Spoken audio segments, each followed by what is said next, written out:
Isso aqui é uma bomba. Cara, isso aqui, se não acabar na prisão do Alexandre de Moraes, eu sinto muito. Isso aqui o Brasil já acabou, já era, não tem mais solução de maneira nenhuma. Na verdade, a gente já sabe que não tem solução, né? Mas pelo amor de Deus, tem níveis e níveis, né? Muito obrigado por ter clicado aqui no vídeo, tá? Considere se inscrever aqui no canal Conservador no Destino para você ter mais vídeos de notícias com opinião mais conservadora acerca de todos os vídeos possíveis aqui no canal, ok?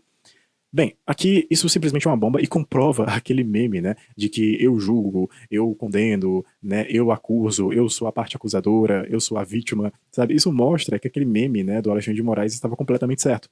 É um ciclo que ele mesmo cria para perseguir os seus opositores, né? No caso aqui, isso é claramente uma perseguição, isso é claramente uma ditadura judiciária, cara. Isso não tem outra alternativa, entendeu? Então, para ser mais resumido, o que acontecia aqui? O Moraes ele fazia os pedidos de produção de relatórios contra determinados alvos, né? Ao juiz instrutor do seu gabinete no STF, o Ayrton Oliveira. E aí o Ayrton Oliveira, né, do STF, ele fazia, né, ele repassava os pedidos sem ofício ou decisão para o chefe do AEED, né, do TSE. Ou seja, era duas cortes, o TSE e o STF, trabalhando juntas numa mesma acusação, sem ofício, entendeu? Sem ser acionado, entendeu? Era literalmente uma questão pessoal mesmo, um uso pessoal da instituição pública para perseguir opositores, né? E aí o cara lá do TSE, ele recebia o pedido, né, com sua equipe, monitorava as redes e grupos de conversas para produzir relatórios, seguindo o pedido do gabinete, seguindo os pedidos do gabinete do Alexandre de Moraes. E aí ele fazia esses relatórios, mandava para aquele inquérito de 2019. Esse inquérito, até hoje, ele é inconstitucional, ele é ilegal, ou seja, é um crime que está acontecendo e que já dura mais de 5 anos, né, esse inquérito das fake news. E depois, esse relatório era reenviado, né, para o Alexandre de Moraes, que recebia os relatórios e utilizava para embasar as decisões contra os bolsonaristas. Era um ciclo vicioso. Em outras palavras, o Alexandre de Moraes ele não gostava de uma postagem. Ele acessava as redes sociais lá, ele não gostava das postagens, por exemplo, do Rodrigo Constantino, né?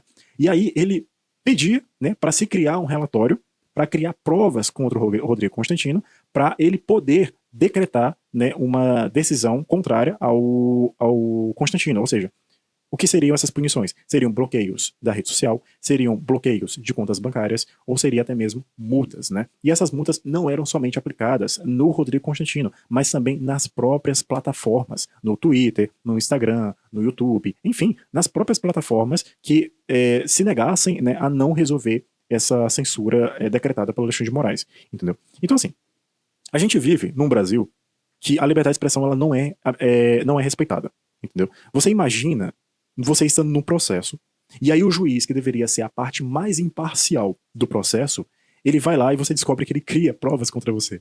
Entendeu? Isso é muito bizarro, cara. Isso é muito, mas muito bizarro. E não só isso, esse juiz, ele utiliza outra corte para embasar, né, as acusações que ele já quer que você tenha para te condenar.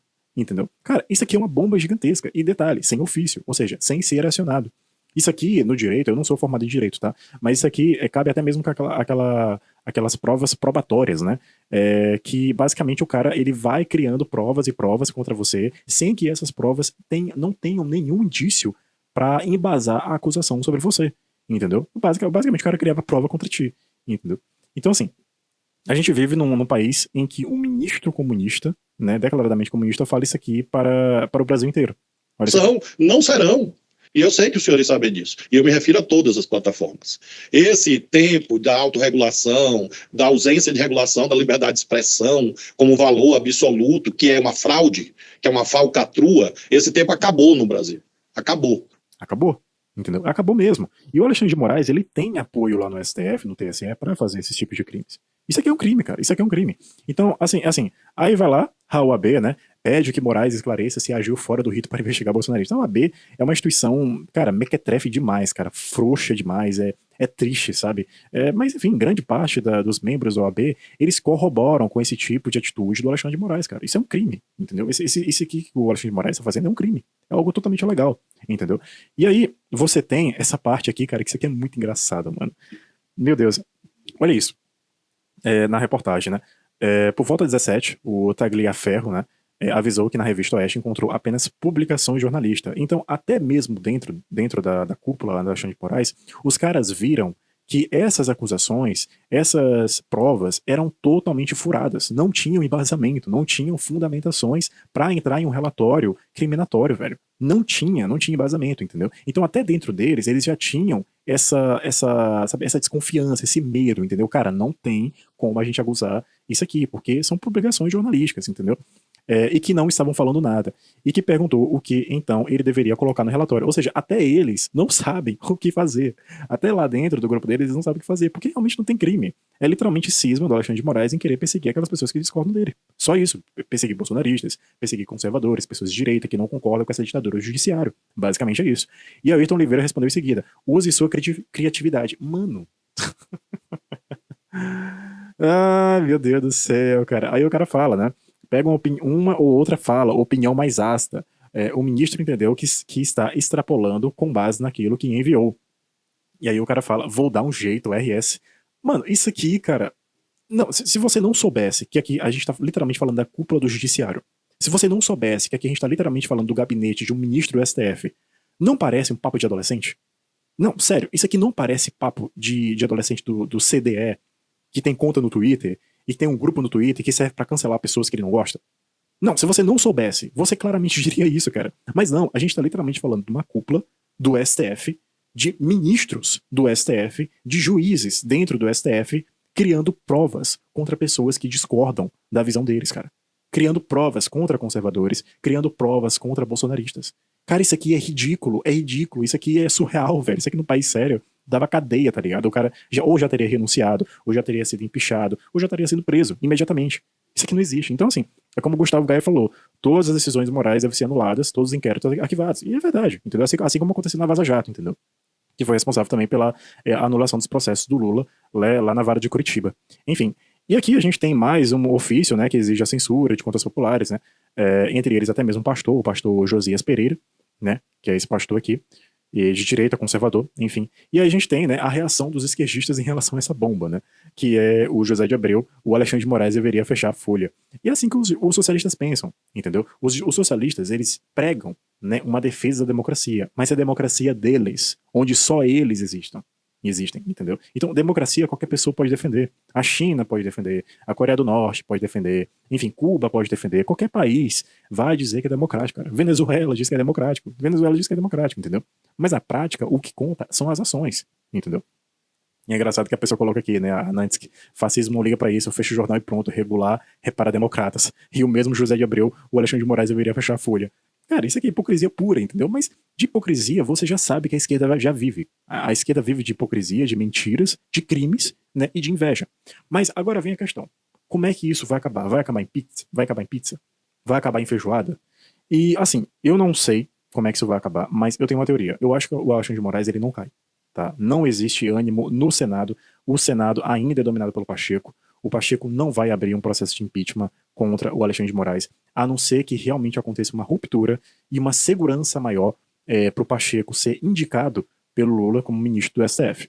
Se o Lula, né, dá um sinal de que o Pacheco, abrindo um processo de impeachment contra o Moraes, vai indicar o Pacheco como o substituto do Moraes, aí ele abre um processo. Né? Aí sim ele abre um processo. Se não acontecer isso, se não acontecer uma ruptura nesse sentido, uma ruptura de aliança entre o Lula, o Alexandre de Moraes e o Pacheco, então não vai acabar em nada. A questão é essa. E aí que entra a pergunta principal. O que a população deveria fazer em relação a isso, né? Como eu disse aqui, essa conta do Paulo Pavese. O que os brasileiros farão, né, caso o presidente do Senado não dê um andamento aos pedidos de impeachment? É realmente a manifestação, entendeu? Nesse caso aqui, eu defendo a manifestação porque a gente não está numa ditadura igual à do Maduro. Entendeu? A gente não está numa ditadura igual à do Maduro. A ditadura que a gente vive é uma ditadura de opinião do judiciário, que já é algo muito, mas muito sério. Entendeu? Entretanto, neste exato momento, pessoas não estão sendo assassinadas, estão sendo presas injustamente, sim, estão sim sendo presas injustamente. O que o Alexandre de Moraes está fazendo é um crime, entendeu? Mas não está tendo assassinato nesse sentido. Ah, precisa ter assassinado para ser ruim? Não, cara, é níveis, entendeu? Níveis, pelo amor de Deus, é questão de interpretação, níveis, entendeu? Mas, nesse caso, eu defendo a manifestação. E a manifestação ela tem que ser pacífica a fim de comover o Brasil, porque o brasileiro ele já sabe que a gente não está vivendo uma democracia. A maior parte dos brasileiros acredita que a gente está vivendo numa ditadura judiciária. Entendeu? A gente tem, literalmente, pelo menos 2 ministros que concordam que a liberdade de expressão ela é uma farsa. Tanto o Flávio Dino quanto o Alexandre de Moraes. Entendeu? Então, nesse caso, a única maneira de derrubar o Alexandre de Moraes é o Lula sinalizar que vai indicar o Pacheco como o próximo ministro do STF. E aí sim, o Pacheco, ele vai abrir um processo de impeachment contra o cabeçudo aqui, entendeu? Se não acontecer isso, cara, aí realmente não tem solução. O Alexandre de Moraes vai permanecer até 2026 e até que o outro Senado, né, em 2026, seja renovado, e aí sim teremos o processo de impeachment. Na minha visão, eu acho que um impeachment agora ajudaria? Cara, eu acho que sim, entendeu? Eu acho que sim, porque mesmo que o Lula ele indique o próximo, né, ministro dele, isso vai dar um sinal de que o Brasil ele ainda pode punir poderosos, entendeu? E somente os poderosos podem punir poderosos. A população ela não tem muito poder assim não, entendeu? Nesse caso, realmente é só mesmo uma quebra de aliança, ou entre o Pacheco, ou entre o Alexandre de Moraes, ou entre o Lula e o Alexandre de Moraes. Nesse sentido, é só isso mesmo que pode resolver. No mais, a gente vai ficar mesmo desse derretimento da imagem, né, do Alexandre de Moraes para todo o Brasil, o que é muito, mas muito bom, porque isso mostra para todos os demais juízes que eles não estão tão impunes assim. Eles podem estar impunes na justiça, que eles comandam, sim, verdade, mas na opinião pública eles estão submetidos, entendeu? E isso é por isso que eles querem regular tanto as mídias sociais, porque eles não querem que vocês saibam disso, entendeu? Eles querem calar a gente, porque a gente não faz parte do acordo, entendeu? A gente não tá no acordo. E é basicamente isso. Muito obrigado por assistir o vídeo até aqui. Um abraço, Deus abençoe e até a próxima.